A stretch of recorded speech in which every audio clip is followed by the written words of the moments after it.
Oh, there's a battle brewing here in California over medical malpractice. A proposed ballot measure would raise the amount of money a victim could receive for emotional injury to more than $1 million. Supporters say it's necessary, but critics argue raising the cap would end up costing consumers billions of dollars. In tonight's Reality Check, Sam Brock looks at the claims and separates fact from fiction.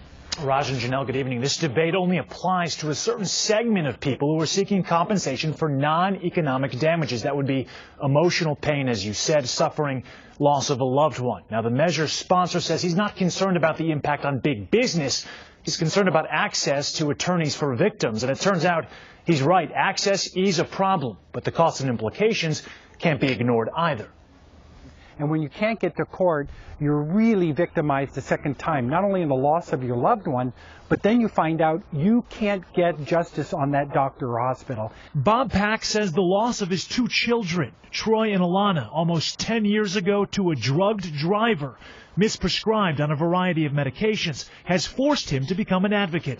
Not just for the 7- and 10-year-old whose names are memorialized at this Danville elementary school, but for the many other victims of medical malpractice who he says can't access a courtroom because the awards for such cases are capped so low, attorneys won't take on many clients. In the case of a death, this is the worst element of all because in reality, you get nothing. You don't get the $250, you get zero because you can't get to court. Here's what he's talking about. In California, medical malpractice awards are divided into 2 categories. Economic damages that have no cap and are directly tied to things like lost wages and medical costs, and non-economic damages that have a cap of $250,000, which was created in 1975, and cover suffering and emotional pain.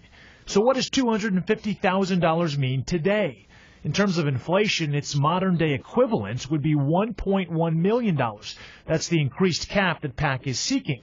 But its buying power in reality, in today's dollars, is actually about $57,000. For many attorneys, that sum doesn't make business sense. I get calls from people who've spoken to many lawyers, and I turn down about 49 out of 50 people who call me. Boone Calloway is a San Francisco malpractice attorney with more than 20 years of experience. He says he'd like to represent more people with valid claims, if he could. Many cases that go through trial incur costs of over $100,000, and that's money that comes out of my pocket that I will never get back unless we win.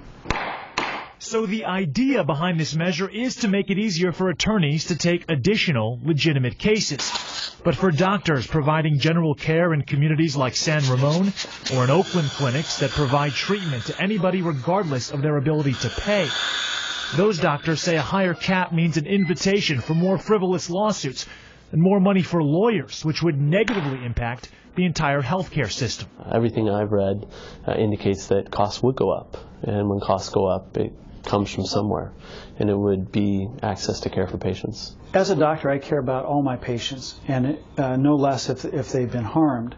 But looking at the broader picture, looking at the healthcare system as a whole, the best way to provide the best care for the most people is to devote the resources we have to providing care, rather than diverting it into the legal arena.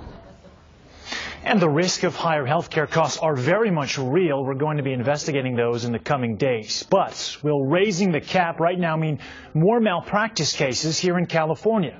We compared the state's 5-year average of payouts and settlements per capita of 100,000 people, which is 3.6, to states throughout the country without any caps, like New York, which you see right there. Their average is nearly triple California's. But Arkansas, down in the south, their rate is a full point below ours. Then you have Washington State here in the western region. It's about the same as California's. So it looks like caseload might be as much a function of region and state law as anything else. Now, access is an issue. We heard from an attorney who's rejecting 98% of his client offers, so that claim is true. But an explosion of frivolous lawsuits, that data that we just showed you indicates the statement is possibly true, but it's highly speculative. I'm Sam Brock. That's today's Reality Check. Let me send it back to you.